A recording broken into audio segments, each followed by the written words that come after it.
अस्सलाम वालेकुम।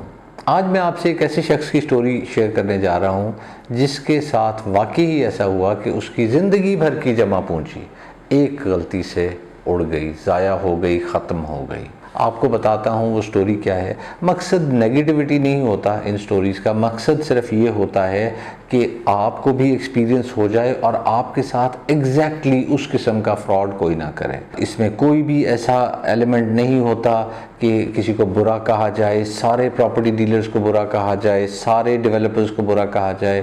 ज़ाहिर है अच्छे लोग भी इसमें होते हैं लेकिन बुरे लोग भी होते हैं। उनसे किस तरह बचना है, उनसे किस तरह परहेज़ करना है, उसके बारे में आज मैं बताऊंगा। ये रियल लाइफ स्टोरी है एक शख्स की जो रिटायर हुआ और उसके पास जमा पूंजी 1 करोड़ रुपया थी। ख्वाहिश ये थी 1 करोड़ से कोई काम करूं, कुछ पेंशन आ रही है, उससे गुजारा कर पाऊंगा, नहीं कर पाऊंगा, अभी खर्चे आने हैं और कोई बीमारी, शादी, ये सब चीज़ें अभी हैं, तो मैं कोई कारोबार कर लूँ इस 1 करोड़ से। तो उसने प्रॉपर्टी डीलर से मिलना जुलना शुरू कर दिया। जब वो प्रॉपर्टी डीलर से मिलना जुलना उसने शुरू किया तो प्रॉपर्टी डीलर्स की तरफ से मुख्तलिफ ऑफ़र्स, मुख्तलिफ डील्स आना शुरू हो गई। किसी में 2 लाख बचना था, किसी में 3 बचना था, किसी में 5 बचना था। ज़ाहिर है इंसान को लालच होती है और उसकी ख्वाहिश होती है कि मुझे ज़्यादा पैसे बचें। वो एक प्रॉपर्टी डीलर के पास गया जिसने उसे एक अच्छी डील दे दी और उसे 3-4-5 लाख रुपए बच गया। तो he was very happy.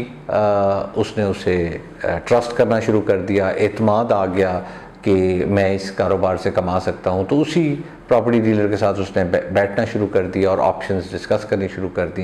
Property dealer ने जो उसे दूसरी ऑप्शन बताई वो ज़रा, अब जो प्रॉफिट आया था पहली डील से वो ज़ाहिर है ख़र्चों में ख़र्चे शुरू हो गए। थोड़ा ज़ाहिर है बेहतर लिविंग आप चाहते हैं जब आपको पैसे आने शुरू हो जाएं। तो उसे जो दूसरी डील बताई वो ये डील थी जिसमें उसे नुकसान हुआ। वो डील क्या थी? वो डील ये थी कि प्रॉपर्टी डीलर ने उसे ये बताया कि मेरे पास एक साहब हैं जो एक ज़मीन लेने में इंटरेस्टेड हैं। मेरे पास सेलर भी है, मेरे पास बायर भी है। सेलर उस ज़मीन को 8 करोड़ का बेचना चाह रहा है। बायर को मैंने आमादा किया हुआ है कि वो 10 करोड़ में वो ज़मीन ख़रीद ले। अब ये 8 और 10 करोड़ का डिफरेंस बहुत ह्यूज डिफरेंस है, 2 करोड़ का फ़र्क है। तो उसने कहा जी मेरे पास तो, प्रॉपर्टी डीलर ने कहा मेरे पास तो इस वक्त पैसे नहीं हैं, मेरे जो पैसे थे वो मुख्तलिफ़ जगहों पे लगे हुए हैं। आपको मैं ये कर सकता हूँ कि आपके मैं पैसे लगवा सकता हूँ इस पर, आप सेलर को बयाना दे दें, जो 8 करोड़ की ज़मीन है उसका हम 1 करोड़ बयाना दे देते हैं और बयाना आपका लिखवा भी देते हैं। जब आपका बयाना लिखा जाएगा तो मैं उसके बाद बायर को वो ज़मीन सेल कर दूंगा, हमें 2 करोड़ बच जाएंगे। 2 करोड़ में, और ये बड़े तरीके से उस शख्स ने चक्कर दिया, उस प्रॉपर्टी डीलर ने। उसने कहा कि देखें जी एक बात मैं आपको बता दूं, इसमें मैंने आपसे कमीशन नहीं लेना, मैं आपसे 30% लूँगा, यानी कि 2 करोड़ का मुनाफा होगा तो 60 लाख मेरे, 1 करोड़ 40 लाख आपके। अब उस शख्स के दिमाग में ये आया कि 1 करोड़ रुपए से मैं 1 करोड़ 40 लाख रुपए कमा रहा हूँ, तो मेरी इन्वेस्टमेंट भी डबल हो जाएगी और अगर मैं एक ही डील कर गया तो अपने करोड़ रुपए तो मेरे निकल आएंगे, फिर मैं 1 करोड़ 40 लाख से कारोबार करता रहूँगा। तो उसने इस चीज़ की हामी भर ली। खैर उसने कहा कि मैं चेक भी कर लूँ, हो सकता है ये मेरे साथ दूसरी डील है, मेरे साथ फ्रॉड हो रहा हो तो मैं चेक भी कर लूँ। उसने कहा यार मैं सेलर को भी मिलना चाहूँगा और मैं बायर को भी, अलग-अलग दोनों को मिलना चाहूँगा। उसने कहा जी बिल्कुल ठीक है, मैं आपको सेलर से भी मिलवा देता हूँ, मैं आपको बायर से भी मिलवा देता हूँ। वो सेलर के पास गए, सेलर ने उसे कहा कि जी बिल्कुल ये ज़मीन है, जो भी, मतलब उसने 8.5 करोड़ मांगे या 8.25 करोड़ मांगे और ये मेरी ज़मीन है। उन्होंने कहा जी मुझे कागज़ दें वेरिफिकेशन के। उसने कागज़ भी फ़ोटोकॉपी दे दी कि आप वेरीफाई करा लें। इस शख्स ने वेरीफाई भी कराया, उसी शख्स के नाम ज़मीन थी, तो सब कुछ बिल्कुल ठीक था। दूसरी तरफ तरीके से प्रॉपर्टी डीलर ने एक दिन कहा कि जी वो बाहर आ रहे हैं तो आप भी आके साथ बैठ जाइएगा, लेकिन खामोश रहिएगा, आपने ज़्यादा डिस्कशन नहीं करनी, उसे ये पता ना लग जाए कि जो हम उसके साथ करने जा रहे हैं। उसने कहा जी बिल्कुल मैं ऐसे ही करूँगा, जो जिस बंदे के 1 करोड़ रुपए थे उसने कहा मैं ऐसे ही करूँगा। वो उसके ऑफिस गया, वो बैठ गए, एक शख्स आया, उसने कहा जी ये डील हो रही है, मैं कोशिश कर रहा हूँ ये 10 करोड़ में ये ज़मीन हमें मिल जाए। अब जो बायर था वो भी उसका प्लेस्ड आदमी था प्रॉपर्टी डीलर का, उसने भी बहुत अच्छे से एक्टिंग की और उस शख्स को जिसके 1 करोड़ रुपया था उसे ये यकीन हो गया कि ये शख्स 10 करोड़ में ज़मीन ख़रीदना चाह रहा है, जो सेलर है वो 8.25 मांग रहा है, वो 8 में दे देगा तो हमें 2 करोड़ बच जाएंगे। गर्ज उसने हामी भर ली, वो गए सेलर से, उन्होंने बयाना लिखवा लिया, 1 करोड़ रुपए में उस ज़मीन का बयाना हो गया। 3 महीने का टाइम हो गया। प्रॉपर्टी डीलर ने कहा 3 महीने तो बहुत ज़्यादा है, मैं 15-20 दिन, हद 1 महीने में उसे सेल करूँगा, आपके पैसे आपको आ जाएंगे, मेरे पैसे आपने मुझे ज़रूर देने हैं, उसमें कोई आपने मेरे साथ बेईमानी नहीं करनी। उसने कहा जी बिल्कुल, आपके पैसे आपको ज़रूर मिलेंगे और जो सेलर है उससे हम लैंड ट्रांसफ़र करा लेंगे। अब वो सुकून से जाके बैठ गया, उसकी इन्वेस्टमेंट हो गई और वो इंतज़ार कर रहा था कि अब ये इन्वेस्टमेंट कब क्लोज़ हो और मुझे प्रॉफिट मिले। महीना गुज़रा, उसने प्रॉपर्टी डीलर को कॉल की, उसने कहा यार महीना गुजर गया, अब 2 महीने बाकी रह गए हैं तो क्या करना है। उसने कहा जी 2 महीने आप वरी ना करें, ये आपको मैंने कहा है तो ये डील हो जाएगी, आप बस 2-4 दिन और इंतज़ार करें, हफ़्ता इंतज़ार करें, ये हो जाएगा।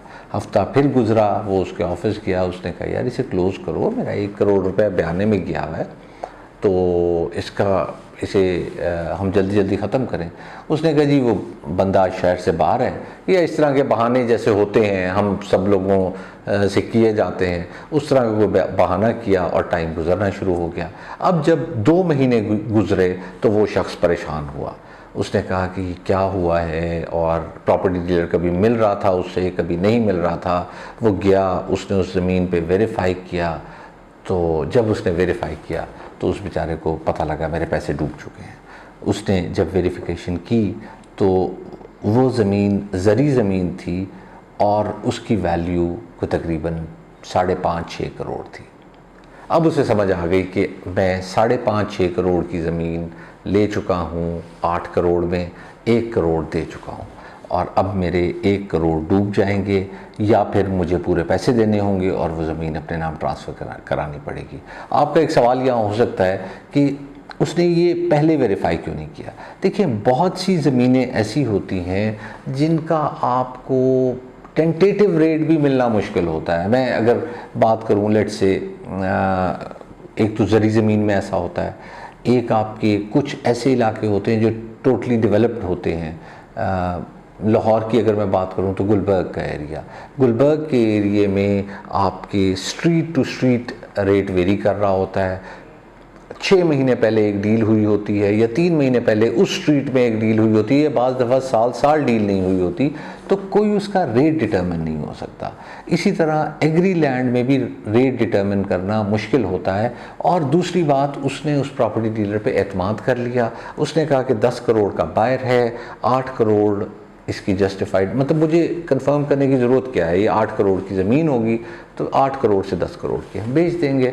बल्कि ही एक्चुअली थॉट कि ये 10 करोड़ की ज़मीन है और हमें 8 करोड़ की मिल रही है। अब वो प्रॉपर्टी डीलर के पास गया और उसने कहा कि मेरे पैसे वापस कराओ, मेरा बयाना वापस कराओ, तुम डील क्लोज नहीं करवा रहे।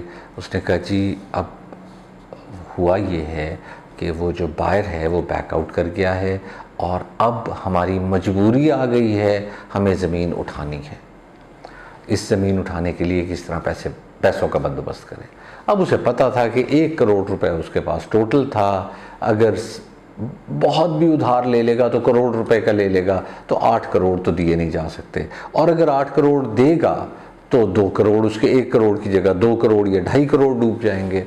तो उसने फिर उससे असल हकीकत बतानी शुरू की। उसने कहा नहीं जी ऐसा नहीं है, आप गलत कर रहे हैं। प्रॉपर्टी डीलर ने कहना शुरू किया कि आप गलत कर रहे हैं, आपकी असेसमेंट गलत है, वो ज़मीन इतने की है, आप पैसे इकट्ठे करें, अब मेरे सामने तो बायर था, अब इस तरह हो गया है। लड़ाई झगड़ा शुरू हो गया। लेकिन लड़ाई झगड़ा आप क्या कर सकते हैं, आप ऊँचा बोल सकते हैं, उससे हाथापाई कर लेंगे, इससे ज़्यादा तो कुछ नहीं हो सकता।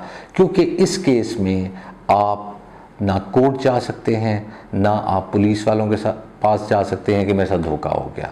आपके साथ धोखा हो चुका है, लेकिन आपने बयाना दे दिया हुआ है, और हो सकता है वो जाएं कि जी 8 करोड़ रुपए ये मुझे दे नहीं रहे और इनके पैसे ज़ब्त किए जाएं, जो कि ज़ब्त वैसे हो चुके हैं। सो बोथ वेज़ आप फंस चुके हुए हैं। और कंपैरेटिवली अगर मैं कहूँ तो वो जो प्रॉपर्टी डीलर था वो ज़रा तगड़ा आदमी भी था, मतलब उसके कनेक्शंस भी थे। सब सोच विचार के बाद उसे ये फ़ील होने लग गया, फ़ील क्या, उसे यकीन होने लग गया कि मेरे ये पैसे डूब चुके हैं। उसने बड़ा ज़ोर लगाया, बड़ी कोशिश की, मिन्नत की, तरले किए और उसके बाद उसके वो पैसे डूब गए। उसके बाद उसे फैमिली से भी ज़ाहिर है बहुत ताने मिले, फैमिली शैटर हो जाती है, सारी ज़िंदगी के पैसे होते हैं। 1 करोड़ रुपया बाज़ लोगों के लिए शायद ये बड़ी रकम ना हो, बाज़ लोगों के लिए बहुत बड़ी रकम होती है। उसके साथ ये वाक़या हुआ जो मैं आपसे शेयर करना चाह रहा था। अंजाम इसका उस शख्स के लिए तो बहुत बुरा हुआ, मेरे ख़्याल में उस प्रॉपर्टी डीलर के लिए भी बुरा होगा इवेंचुअली, कि उसने किसी शख्स की सारी ज़िंदगी की जमा पूंजी लूट ली। 1 करोड़ रुपए से कोई बहुत ज़्यादा अमीर नहीं होता टू बी ऑनेस्ट, और उसमें भी हिस्से ज़ाहिर है हुए होंगे। सेलर जो है उसे कुछ पैसे मिले होंगे, 10 लाख मिला हो, 20 मिला हो, 30 मिला हो। वो जो बायर की एक्टिंग कर रहा था उसे भी पैसे मिले होंगे और प्रॉपर्टी डीलर को भी मिले होंगे। तो कोई बहुत अमीर तो इतने पैसों से हो नहीं जाता। लेकिन उस शख्स को वाकई ही गुर्बत की तरफ इन्होंने धकेल दिया, कॉन्फिडेंस उसका ख़त्म हो गया। और मेरे ख़्याल में तो वो शख्स अगले जहान भी इन लोगों को माफ़ नहीं करेगा और करना भी नहीं चाहिए। ये वो वाक़या था जो हुआ, मैंने कहा आपसे शेयर कर लूँ ताकि आपके साथ कोई ऐसा वाक़या ना हो। प्लीज़ कंफर्म कर लीजिएगा। मैं कुछ प्रॉपर्टी डीलर्स को देखता हूँ, वो बहुत जल्दी में होते हैं, ये जी निकल जाएगी डील, आप जल्दी बताएं, जल्दी बताएं। मैं मानता हूँ निकल भी जाती हैं, मेरे से बहुत सारी डील्स निकल जाती हैं उनकी, जब मैं ड्यू डिलिजेंस कर रहा होता हूँ या उन्हें चेक कर रहा होता हूँ। बट इसका ये मतलब नहीं है कि हम सारे पैसे एक डील मिलने या ना मिलने के चक्कर में उड़ा दें। आप तसल्ली करें। अगर ये शख्स वहाँ जाके रेट पता कर लेता, वहाँ जाके मार्केट पता कर लेता, तो शायद इसके ये पैसे ना डूबते और इसकी ज़िंदगी बहुत मुश्किल ना हो जाती। इसलिए जल्दी के काम में आपको कोई फ़ायदा नहीं होगा, स्पेशली प्रॉपर्टी के काम में। आप 10-15 लाख एक डील में बचा लेंगे, 5 लाख बचा लेंगे जल्दी लेके एट टाइम्स। लेकिन ये भी हो सकता है कि उस टाइम में रिवर्स आ जाए, कि 2-4-5 लाख मार्केट करेक्शन ले जाए, लेकिन आपके सारे पैसे नहीं उड़ेंगे। और दूसरा, मैं यहाँ प्रॉपर्टी डीलर से भी गुजारिश करूँगा जो जेन्युइन ट्रेडिंग करते हैं, जो जेन्युइन बिजनेस करते हैं, प्लीज़ जल्दी जल्दी की रट ना लगाएं। एम्फसाइज ना करें कि जी अभी कर दो, मुझे पैसे दें, मैंने जाके देने हैं। आराम से जो आपका इन्वेस्टर है उसका कॉन्फिडेंस लें, उसे समझें। उसकी सारी ज़िंदगी के पैसे होते हैं, वो इस तरह यकदम जल्दी में नहीं देना चाह रहा होता। शायद वो बल्कि आप से कारोबार नहीं करता है और फिर किसी और के पास जाता है। तो जल्दी वाली बात ना करें और आप भी तसल्ली करें। मेरे कहने का मतलब है प्रॉपर्टी डीलर, और क्लाइंट को भी कहें अच्छे से तसल्ली कर लें। इस केस में वो बंदा जो प्रॉपर्टी डीलर था उसने फ्रॉड ही करना था।